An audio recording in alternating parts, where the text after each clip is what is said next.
Sayangilah siapa saja yang ada di bumi ini, maka akan menyayangi kalian siapa? Siapa saja yang ada di langit. Sayangilah oleh kalian siapapun makhluk Allah yang ada di bumi, maka makhluk Allah yang ada di langit akan menyayangi kita. Gitu. Poinnya 2. Orang yang penyayang akan disayangi oleh Zat yang Maha Penyayang, yaitu Allah. Kemudian poin yang kedua, sayangilah oleh kalian makhluk di bumi, maka makhluk yang ada di langit akan menyayangi kita. Paham sampai di sini? Jadi sayangi oleh kita yang ada di bumi ini, maka yang ada di langit akan sayang kepada kita.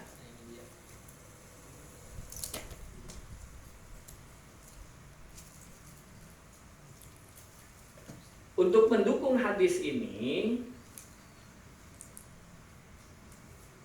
ada sebuah kisah yang dilakukan oleh Sayyidina Umar Ibn Khattab.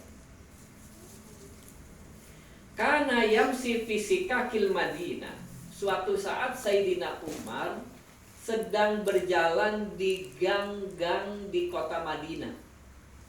Jadi di gang-gang di kota Madinah itu Umar Ibn Khattab pernah berjalan masuk melalui gang-gang di kota Madinah. Ya kalau kita bahasanya di gang, karena rumahnya rapat kan, kayak kita lah begini rapat. Nah, suatu saat Sayyidina Umar pernah berjalan keliling di kota Madinah masuk melalui gang-gang itu. Fara'a sobiyan kana fi yadihi usfuru wa kana yal'abu bih. Lalu Sayyidina Umar melihat ada seorang anak kecil yang di tangannya terdapat seekor burung kecil dan dia sedang mempermainkannya. Ketika Sayyidina Umar berjalan melalui lorong-lorong di kota Madinah, Sayyidina Umar melihat ada anak kecil yang di tangannya lagi mainin burung. Lagi dimainin burungnya. Kan keponakan kita, adik kita pernah tuh beli burung peking yang diwarnain. Ya di pasar. Begitu sampai di rumah kan dibujak-bujak kan sama dia kan. Iya, ada yang lagi ada cekek, ada yang dipencet gitu, sayapnya ditarik-tarik. Atau pernah adik kamu, keponakan kamu beli ayam-ayam yang warna-warni itu, ayam negeri yang diwarna-warnain kan pakai main kan tuh. Ada yang dipegang kakinya satu, dijingjing-jingjing dulu si Alma gitu kan. Iya. Ditarik-tarik, sampai pada keluar ucusnya dipencet gitu kan. Sama adik kita sama keponakan kita. Nah, Sayyidina Umar pernah melihat ada anak kecil yang sedang mainin burung, Farahima Umar dzalika al-usfura fastarahu minasabihi fa'ataqahu. Lalu Sayyidina Umar kasihan kepada burung itu. Maka beliau membeli burung itu dari anak kecil tersebut, lalu membebaskan burung itu. Begitu Sayyidina Umar melihat anak-anak kecil lagi mainin burung, dibujak sana, bujak sini, lalu burung itu dibeli oleh Umar. Setelah burung itu dibeli oleh Sayyidina Umar, kemudian burung itu dibebaskan oleh Sayyidina Umar. Falama tuwafiya Umar radhiyallahu ta'ala anhu ra'ahu muhurun fil manam. Ketika Umar telah wafat, ada beberapa ulama yang bermimpi melihat Umar Ibn Khattab. Dalam mimpi mereka melihat Umar. Fas'aluhu an halihi faqalu ma fa'alallahu bika. Lalu para ulama itu bertanya kepada Sayyidina Umar tentang kondisi beliau. Maka Sayyidina Umar berkata, apa yang telah Allah perbuat kepadamu wahai Umar? Kata ulama yang bermimpi ketemu Umar itu. Qala ghafarali wa tajawwaja anni. Sayyidina Umar berkata, Allah memberi ampunan kepada saya dan dimaafkan segala kesalahan dari saya. Qalu, lalu para ulama itu berkata, bi ayyi shay'in bi judika aw bi adlika aw bi juhdik. Allah memberikan ampunan kepadamu karena amalan apa? Apakah karena ibadahmu? Apakah karena kedermawananmu? Apakah karena sifat juhudmu sampai Allah memberikan ampunan yang demikian luar biasa kepada Umar dalam mimpinya itu? Berdialog antara ulama. Qala, lalu Umar berkata, lama wadaqtumuni fil qabri wa satartumuni biturabi wa taraktumuni wahidan. Umar berkata, tatkala kalian telah meletakkan jasadku ke dalam kubur dan kalian menutupi aku dengan tanah dan kalian meninggalkan aku sendirian, maka datanglah dua malaikat yang sangat menakutkan. Maka terbanglah semua akalnya. Jadi ditanya tuh, apa nih Sayyidina Umar nih sampai ada di dalam mimpi ulama itu? Apa sih amalannya? Apa amalannya sampai begitu luar biasa Allah mengampuni dosa-dosanya? Ketika malaikat datang dengan luar biasa takutnya, malaikat dua datang dengan menakutkan, lalu terdengar ada suara tanpa ada rupa. Apa suara itu mengatakan? Utruka abdi wala tukhawwifahu fa inni rahimtuhu wa tajawwaztu anhu. Kalian berdua tinggalkan hambaku itu dan janganlah kalian membuat takut dirinya, karena sesungguhnya aku telah mengampuni dan memaafkan kesalahannya. Li'annahu rahima uspura fid dunya farahimtuhu fil uqba. Karena sesungguhnya ia telah mengasihi seekor burung kecil di dunia, maka aku mengasihinya di akhirat. Luar biasa. Jadi Allah mengampuni Umar, Allah menyayangi Umar karena Umar pernah menyayangi seekor burung kecil waktu di dunia, dan aku menyayanginya di negeri akhirat.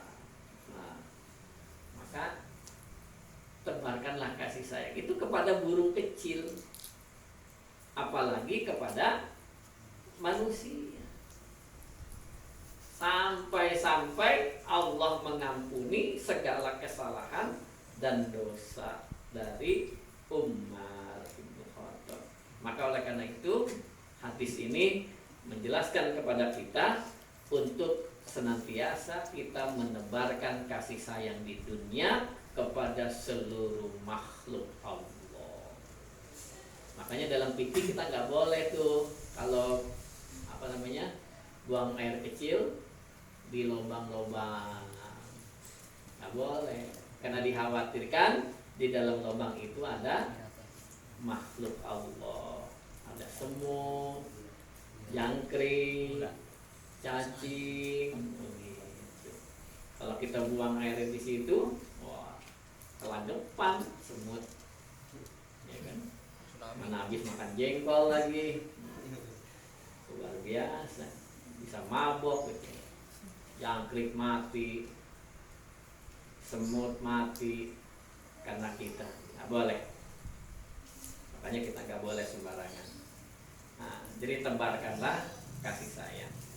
Hikayatun, ada sebuah hikayat cerita. Ukhrakana abidun fi bani Israil mara ala kathibin minar rimali wa qad asabani Israila muja'ah.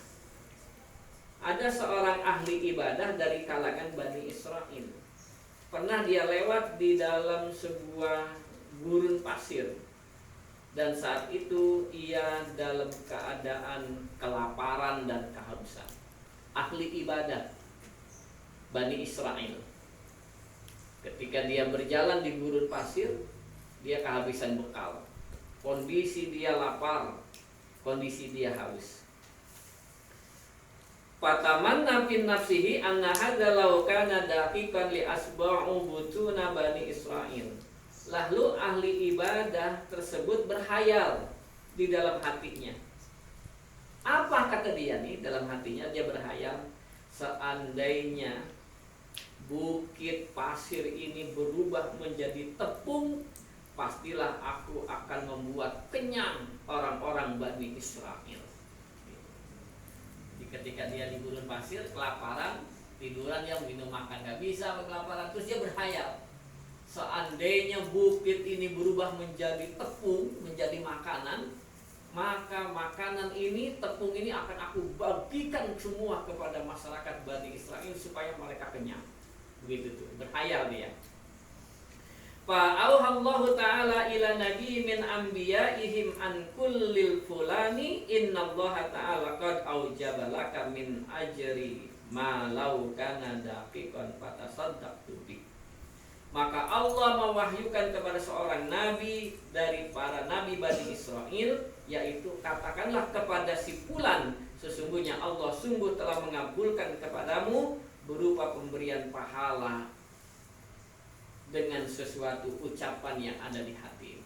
Jadi kata Allah, Allah akan memberikan pahala kepada si Bani Israel itu dengan karena ucapan di dalam hatinya. Dia berhayal saja, Allah berikan pahala itu. Cuman berhayal aja. Seandainya nih gurun pasir ini jadi tepung, gitu, maka aku akan bagi-bagikan. Ternyata Allah langsung memberikan pahala kepada orang itu karena niat baiknya.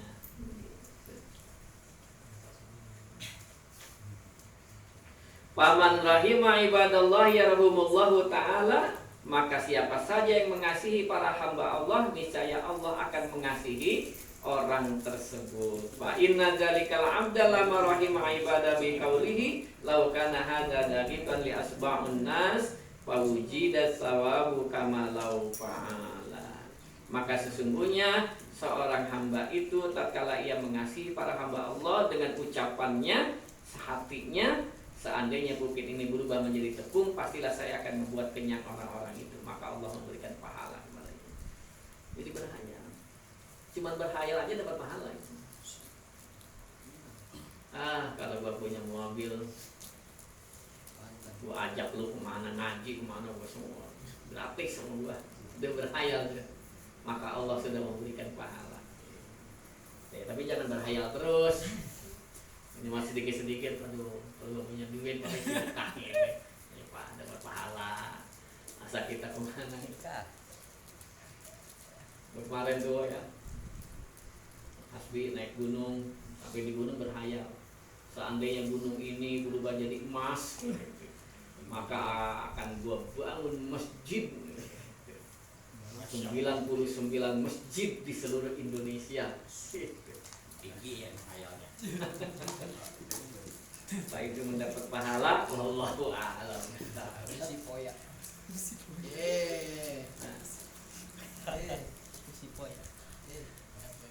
Jadi berhayalnya dalam kondisi yang sesungguhnya. Kalau kondisi main-main ya enggak gitu.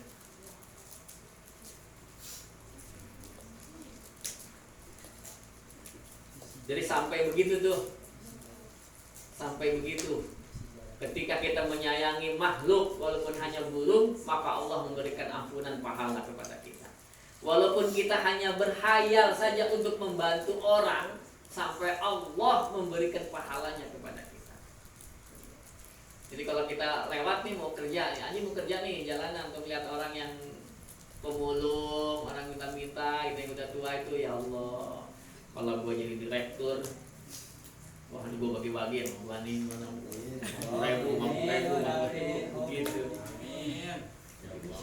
Itu berhayal kita kan, maka kita mendapatkan pahala.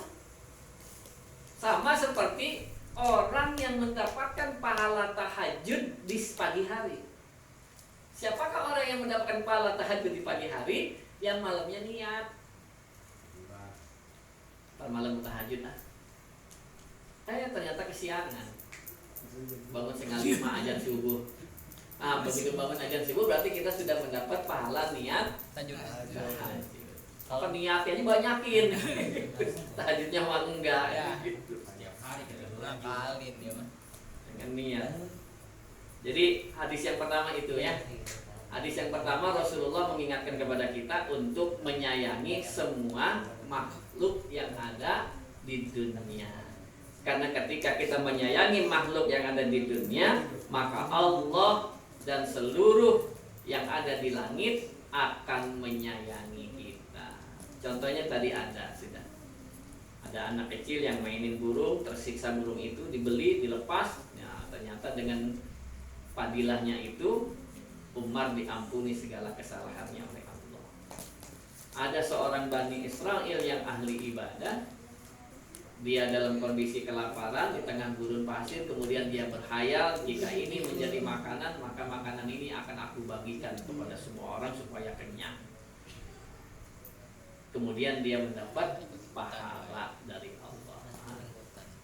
Maka oleh karena itu siapapun yang kita temui di dunia ini, sayangilah, cintailah, walaupun itu hanya sekedar makhluk kecil.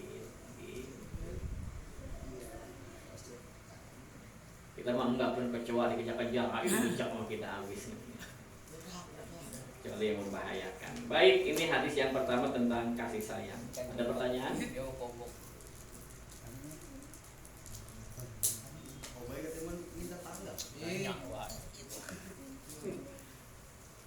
Kalau tidak ada, kita lanjutkan sampai jam 10, 40 menit lagi. Hadis yang kedua. Al-hadis tsani, hadis yang kedua. An Ibnu Mas'ud radhiyallahu anhu ta'ala qala Rasulullah sallallahu alaihi wasallam. Dari Ibnu Mas'ud dia berkata, Rasulullah sallallahu alaihi wasallam telah bersabda, Al-fajirur raji rahmatullahi ta'ala aqrabu ilallahi ta'ala minal 'abidil muqanniti.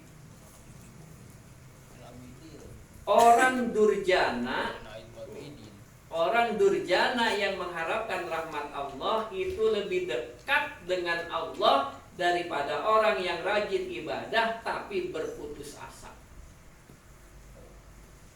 Orang yang durjana, orang penjahat, orang jahat yang mengharapkan rahmat dari Allah lebih dekat kepada Allah daripada orang yang rajin ibadah tapi putus asa.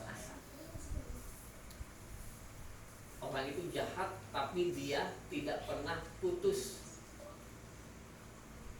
berdoa ingin mendapat rahmat dari Allah. Itu lebih dekat kepada Allah daripada orang yang ahli ibadah, rajin ibadahnya tapi dia berputus asa. Jadi hadis ini melarang kita untuk putus asa. Ya. Kemarin ketika saya nunggu di kaki Gunung Burfi, setiap orang yang turun dari gunung saya tanya, gitu kan. Setiap saya tanya semua, dari mana Om, Dek, dari mana Mas? Dari Bekasi Pak. Berangkat berapa orang? Saya berdua Pak. Sama siapa? Sama kakak saya. Ini saya pertama kali. Pantasan begitu turun dengkulnya lempong. Dengkulnya udah lempong. Waduh, patah ini saya bilang. Ya. Terus ada lagi yang orang Cianjur. Ya, orang Cianjur itu yang saya minta naik motor ke atas, suruh ke pos 1. Mungkin dia kasihan sama saya gitu kan. Udah Pak, saya naik aja ke atas Pak, saya tanyain siapa pimpinannya gitu. Ngobrol-ngobrol. Terus saya pindah lagi ke tukang jaket semuanya. Oh, dikasih karpet sama dia. Tanya dari mana Pak? Dari Tangerang. Belum turun juga Pak, anaknya belum. Setiap orang itu saya tanya. Ternyata jawaban dia itu yang paling susah itu adalah membangkitkan semangat, tidak putus asa, mental. Yang obat itu makin mental. Kalau orang naik gunung berputus asa selesai Pak. Oh begitu ya. Ya saya banyak belajar lah. Jadi kan membangun mental itu penting. Jadi membangun orang mental itu ya sama seperti kita begitu. Kata Nabi begitu ya. Orang yang tidak putus rahmat dari Allah itu akan lebih dekat kepada Allah walaupun dia orang jahat daripada orang yang rajin ibadahnya tapi putus asa. Maka tak boleh kita berputus asa. Ya Allah, saya udah kesono kemari nyari kerja, sisa aman. Udahlah, bodo amat lah. Nah, nanti baik lah. Tahajud udah, doa udah, kerjaan udah punya. tapi nggak pernah datang ini jodoh kemana. Kabar mal. Apa emang saya ditakdirkan saya nggak kawin sampai mati? Kabar mal. Bang Bay. Ya gue jangan ngomongin Nggak gua. boleh begitu. Itu namanya putus Asa. nggak boleh. Jodohnya maut. Nggak boleh. Walaupun di dunia kita ditakdirkan tidak ditakdirkan untuk nikah, ya nanti nikahnya di surga bersama bidadari. Nikahin di neraka. Surga.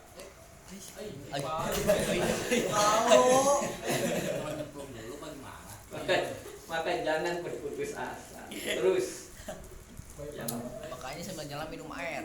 yang bekerja terus bekerja, yang sekolah terus sekolah, yang cari jodoh terus cari jodoh. Yakinlah Allah sudah menyiapkan, cuman kita nggak tahu Allah menyiapkannya di mana. Kan pernah cerita begitu Yusuf Mansur kan, pernah ada cerita pengajian Yusuf Mansur, ada datang seorang perempuan kepada Yusuf Mansur, seorang laki-laki, Ustaz, saya ingin mendapat jodoh, doa kata Yusuf. Sholat hajat. Jadi kalau kita punya keinginan sholat hajat, walaupun kadang-kadang malu secara pribadi, ngapain? Lagi ada perlu doang dekat sama Allah. Begitu pas sudah nggak ada perlu sama Allah lupa, duha lupa, hajat lupa, tahajud lupa, baca Quran lupa. Giliran ada maunya baru udah ya Allah, ya Allah, ya Allah, ada maunya. Untung Allahnya bukan saya begitu. Kalau Allahnya saya, enak loh. Ada maunya doang baru minta gitu. Ya Allah gitu. Minta. Jangan pernah minta aja malu. Pernah begitu ya? Datang gitu ke Yusuf Mansur. Kata Yusuf Mansur, sholat, bangun malam, minta sama Allah, minta. Begitu di hari yang ke-6, laki-laki itu datang kepada Yusuf Mansur. Ustaz, saya sudah sholat tahajud sepanjang malam, minta jodoh, malah dioper kerja saya. Malah dipindahin kerja saya. Dipindahin kemana? Dipindahin ke Lampung. Apa kata Yusuf Mansur? Berangkatlah ke Lampung. Mungkin Allah menyediakan jodohnya ada di Lampung. Berangkat ke Lampung. Oh, ternyata memang jodohnya ada di Lampung. Dirian jaya lo. Jadi jangan lebih dahulu berputus asa, apalagi berburuk sangka kepada Allah. Saya pengen kerja di sini ya Allah, saya pengen kerja di sini, pengen kerja di sini. Begitu pas waktunya, ternyata kita diterimanya di sana, pekerjaan yang lain. Nggak apa-apa, lakukan saja. Bisa jadi itu menjadi batu loncatan buat kita untuk pindah ke pekerjaan yang kita inginkan. Itu saja sih. Saya kerja di mana nih? Tenang aja, Allah yang ngatur kok. Saya ketika ditanya ibu saya dulu, cita-citanya mau kerja apa, mau jadi apa? Saya ingat betul jawaban saya ketika waktu MI itu. Apa jawabannya? Pengen kerja yang bawa-bawa tas. Kan keren dulu membawa tas ya, gitu kan, kerja bawa tas, direktur kantor, orang kantor gitu. Udah, ternyata begitu pas kuliah selesai, S1 selesai, yang D2 sudah selesai, saya ternyata diangkat menjadi guru. Wah, jadi kan guru bawa tas juga kan, guru ngajar bawa tas juga. Dapat jadi guru 2 tahun, kemudian S1 saya keluar, ternyata syariah. Syariah itu nggak bisa jadi guru, karena jadi guru itu harus tarbiyah, pendidikan. Maka saya diminta untuk memilih, masih tetap di guru tapi lambat naik pangkatnya. Kalau mau pindah pakai syariah, saya harus pindah ke kantor struktural, maka saya bisa langsung loncat ke golongan 3A, melewati 8 tahun. Akhirnya saya putuskan, saya pindah ke struktural, yaitu di KUA. Ternyata memang Allah takdirkan saya di KUA. Karena niatnya dulu pengen bawa tas, ya sekarang tiap Sabtu Minggu saya bawa tas terus. Iya, bawa berkas terus di tas nikahin orang. Malah pulangnya ditambahin sama parcel sama nasi kuning, makin banyak. Jadi jangan pernah kita berputus asa. Jangan kemudian kita apalagi kita buruk sangka, kita mintanya ini kok dikasihnya ini sama Allah. Jangan begitu, itu ceritanya kan begitu. Saya mintanya jodoh, tapi kok malah kerjaan saya yang dipindahin. Kita kan berputus asa kan, berburuk sangka, gimana sih Allah nih? Kayak nggak tahu aja, kayak ngedenger aja. Kan saya mintanya jodoh gitu kan. Kenapa kerjaan saya dipindahin? Ternyata memang Allah menyediakan jodohnya di sana, bukan di sini. Iya. Jodoh Bang Boy di Papua. Pergi dah. Bisa lebih. Nggak apa-apa, orang Sunda emang udah punya rumah di Papua. Gitu. Tuh. Tetap aja orang-orang Sunda juga, bukan orang Papuanya kan gitu. Teman saya pesantren sekarang tugas di Kementerian Agama Papua. Dulu emang orang Papua dia. Pesantren di Al-Mulisin bareng dengan saya, kemudian pulang ke Papua, diangkat jadi pegawai, sekarang jadi kepala seksi di Kementerian Agama. Ternyata istrinya bukan orang Papua, istrinya orang Jawa, gitu. Ya, istrinya orang Jawa ternyata. Jadi jangan khawatir karena Allah menyediakan jodoh buat kita masing-masing. Ada yang kasih jodohnya 1, ada yang kasih jodohnya 2, tenang aja. 4 ya ngapain 4 Nabi kencing dengan balon lurus loh. Jadi tidak boleh kita berputus asa. Anna rajula kana fil umami madiyati yajtahidu fil ibadati wa yusaddidu ala nafsi. Ada seorang laki-laki di zaman umat terdahulu, ia selalu bersungguh-sungguh dalam beribadah dan ia selalu menekan keras akan nafsunya. Ada seorang laki-laki ibadahnya rajin, jadi nafsunya betul-betul ditahan sama dia. Wa yaqnatun nasa minar rahmatillahi ta'ala, namun ia selalu berbuat putus asa atas rahmat Allah. Ibadahnya rajin, nafsunya ditahan, tapi dia berputus asa.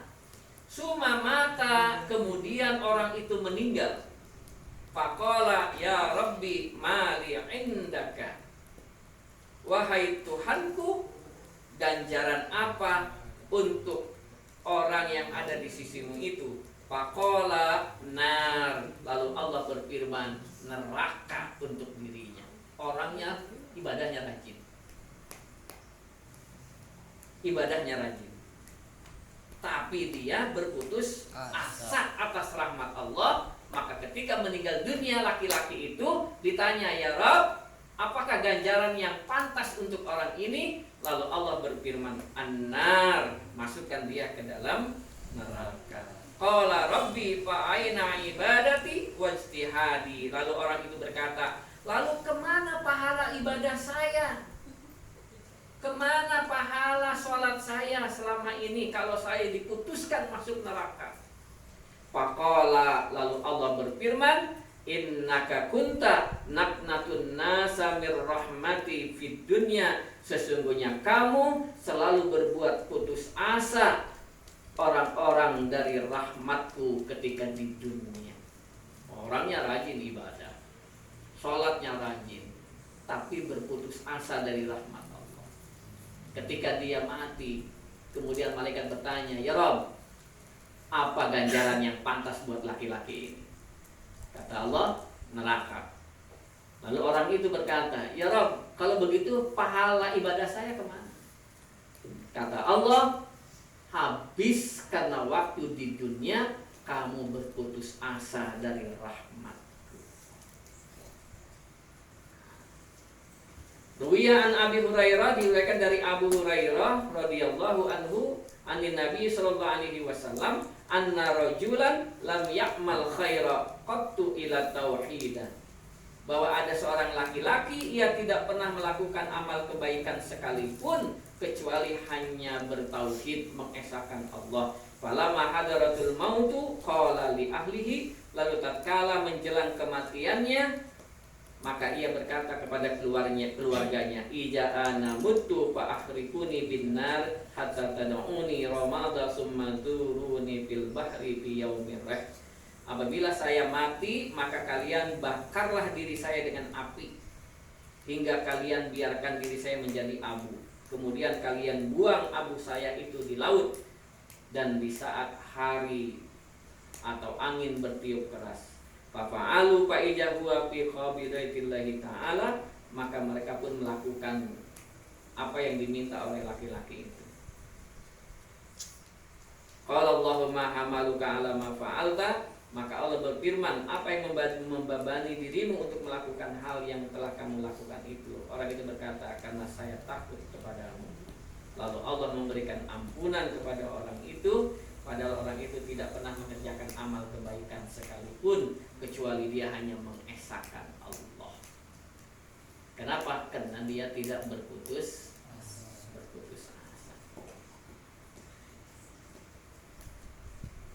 Ya, jadi jangan sekali-kali kita berputus asa dari rahmat Allah. Teruslah berdoa, teruslah berusaha, karena Allah pasti mendengar apa yang kita minta, dan tidak ada satupun permintaan kita yang sia-sia di hadapan Allah Subhanahu wa ta'ala. Ketika kita berdoa, kemudian kita kabul apa enggak di doa-doanya, sudah. Itu namanya kita putus asa. Ada saat-saat kita seperti itu kan. Kita pengen ini, kita berdoa, ya Ustaz, doa mau udah panjang lebar, tiap malam saya berdoa, tapi sampai sekarang doa saya belum dikabulin, sudah tidak akan dikabulkan. Kenapa? Karena dia berputus asa, berharap terus, doa kita terus ya. Siapa tahu memang Allah lagi senang aja melihat kita berdoa. Kapan lagi? Tuh, ya Allah, tiap malam kita bangun berdoa kata Allah, belum dikabulin juga, udah 7 malam ini saya tahajud, saya kata Allah, terus Allah lagi senang sama kita tuh. Kata Allah, ya baru segitu doang mintain, baru 7 malam. Ayo doa lagi. Udah doa lagi tambah 5 hari masih belum dikabul. Apa kata Allah? Belum nangis. Nangis dong. Weser itu tandanya serius. Kalau belum nangis belum serius. Nangis dulu, nangis. Begitu udah nangis gitu semua kita belum dikabulkan juga. Terus aja positive thinking. Mungkin saja kata Allah, baru juga di